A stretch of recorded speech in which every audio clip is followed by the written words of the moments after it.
Hello friends, कैसे हैं आप सभी। आज हम पढ़ेंगे क्लास 11th बायो यूनिट 3 जिसका नाम है सेल स्ट्रक्चर एंड फंक्शन। इस यूनिट का नाम है स्ट्रक्चर एंड फंक्शन और इस यूनिट में 3 चैप्टर हैं जिसका फर्स्ट चैप्टर हम कर रहे हैं अभी, चैप्टर 8, 9, 10 ये तीनों ही इस यूनिट के अंदर इन्वॉल्व हैं। तो चैप्टर 8 का हम ये फर्स्ट टॉपिक करेंगे। इस चैप्टर का नाम है cell the unit of life. Unit of life का मतलब है सेल यानी कोशिका। कोशिका जो है जीवन की इकाई। तो द यूनिट ऑफ सेल जो है ये बिल्कुल 9th का जो आपका सेल का जो टॉपिक है उससे बिल्कुल सेम है। तो ये जो इसके बारे में जो बेसिक जानकारी है, जो भी नॉलेज है कि सेल को स्ट्रक्चर और फंक्शनल यूनिट क्यों कहा जाता है, सेल थ्योरीज जो है और सेल का डिफरेंट टाइप के सेल्स जो होते हैं, वो सारे टॉपिक जो हैं वो 9th की वीडियोस में मैंने बनाई हैं, आप उन्हें देख सकते हैं। तो उसके बाद नेक्स्ट टॉपिक है इसका जो कि काफ़ी इंपॉर्टेंट है, यहाँ से हम शुरू करेंगे। इसका नाम है प्रोकैरियोटिक सेल्स। प्रोकैरियोटिक सेल का मतलब होता है, ये 2 वर्ड से मिलकर बना है, प्रो और कैरियोन।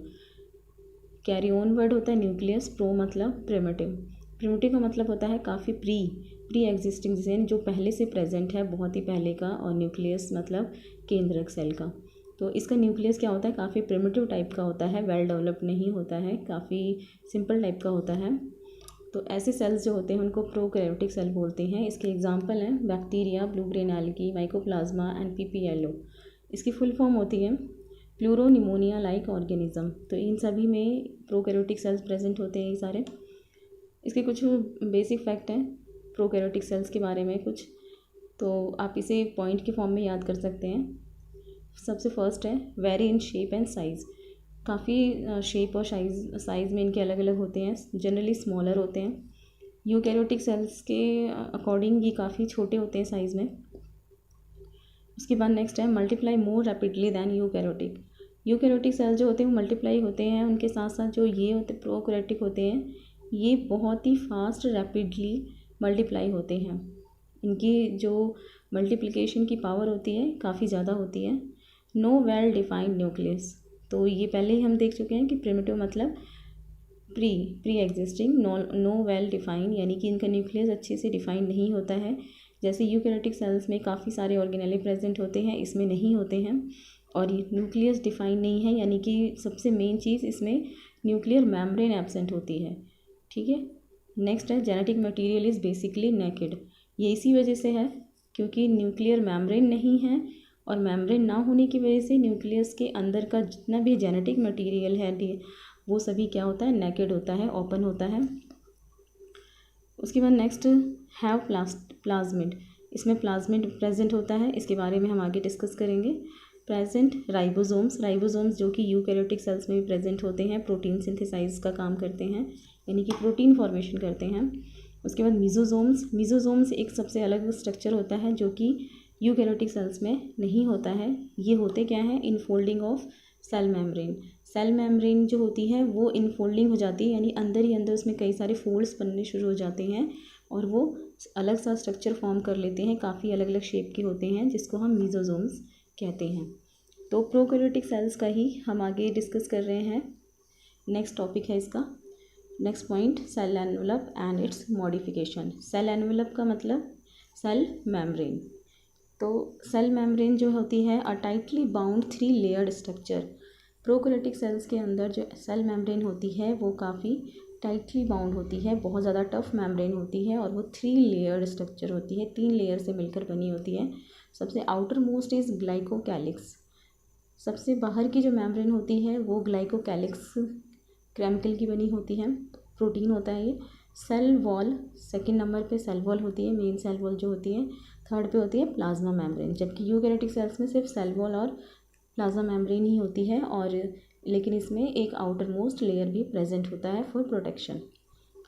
उसके बाद बैक्टीरिया को सेल एनवेलप और रिस्पॉन्ड टू स्टेनिंग के आधार पर 2 ग्रुप में क्लासीफाई किया जाता है। जो बैक्टीरिया होते हैं वो मेनली दो तरह के होते हैं, उनके सेल एनवेलप को देखते हुए, यानी सेल मेम्ब्रेन के अकॉर्डिंग, और स्टेनिंग के आधार पर। स्टेनिंग का मतलब क्या होता है, स्टेन होता है कलर, जब भी बैक्टीरिया जो होते हैं अगर हमें उनको स्टडी करना होता है तो हम डिफरेंट स्ट्रेन का यूज़ करते हैं, और जो बैक्टीरिया स्ट्रेन को ले लेता है, गेन करता है, उनको हम ग्राम पॉजिटिव, और जो नहीं लेते हैं उनको ग्राम नेगेटिव बैक्टीरिया कहा जाता है। तो ये 2 तरह के होते हैं। इसके आगे है,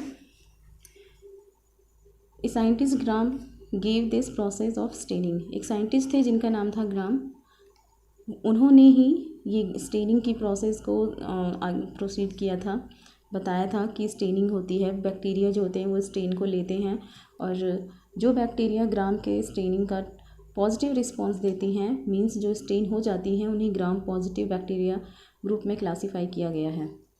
तो जो स्टेन हो जाती हैं उन्हें ग्राम पॉजिटिव कहा जाता है, और जो रिस्पॉन्स नहीं देती हैं स्टेनिंग का, यानी कि जो स्टेन नहीं हो पाती हैं, उन्हें हम ग्राम नेगेटिव बैक्टीरिया कहते हैं। उसके बाद हम लेयर पढ़ रहे हैं कि outer most layer of glycocalyx की कॉम्पोजिशन और थिकनेस अलग अलग बैक्टीरिया में डिफ़र होती है। जो आउटर मोस्ट लेयर हमने पढ़ा था अभी, ग्लाइकोकैलिक्स की बनी होती है, उसकी कॉम्पोजिशन के और थिकनेस के बेस पर बैक्टीरिया जो होते हैं, बैक्टीरिया में अलग अलग होती है, अलग अलग बैक्टीरिया में वो डिफरेंट होती हैं।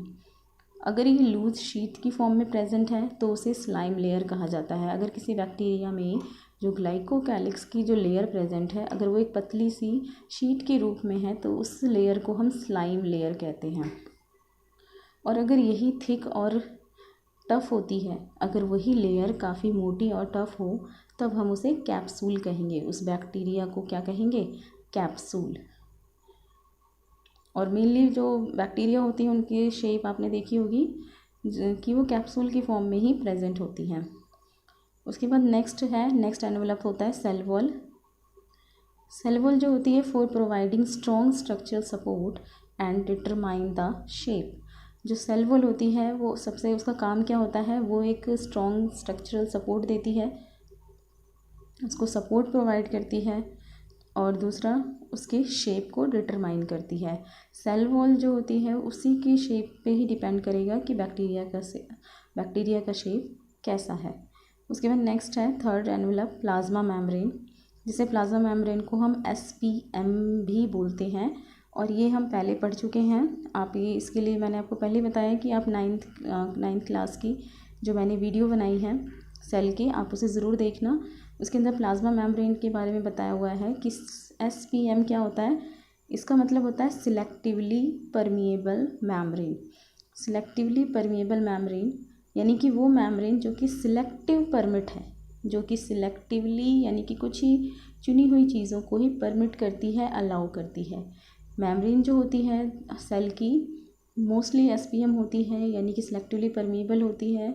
वो कुछ ही चीज़ों को अंदर आने देती है और कुछ चीज़ों को बाहर जाने देती है, और मोस्टली चीज़ों को वो अलाउ नहीं करती है। और इसके लिए एग्जांपल भी आप देख सकते हैं, जैसे रेजिन होती है। रेजिन किशमिश आपको पता है बिल्कुल ऐसे ड्राई होती हैं, जब उसे हम पानी में डालते हैं तो उसके बाद क्या हो जाती है, नेक्स्ट थोड़ी देर बाद क्या हो जाती हैं, वो ऐसी गोल गोल हो जाती हैं, फूल जाती हैं।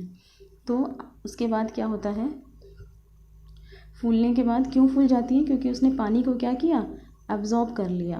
और पानी को एब्जॉर्ब कर लिया कि वो अंदर गया कैसे, वो उसकी मेम्ब्रेन के थ्रू, उस मेम्ब्रेन ने उसको अलाउ किया, इसलिए वो क्या हो गई, पानी को गेन करके वो स्वेल हो गई, फूल गई।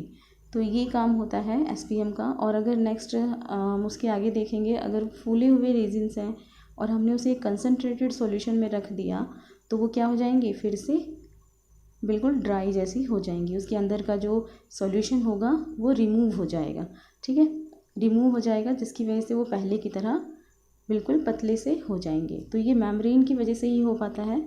तो इसके आगे का जो मॉडिफिकेशन है वो हम नेक्स्ट वीडियो में करेंगे। अगर आपको ये टॉपिक अच्छा लगा हो और हेल्पफुल लगे तो please like, share and comment, और इसके आगे की वीडियोज़ को देखने के लिए मेरे चैनल को ज़रूर सब्सक्राइब करें। Thank you.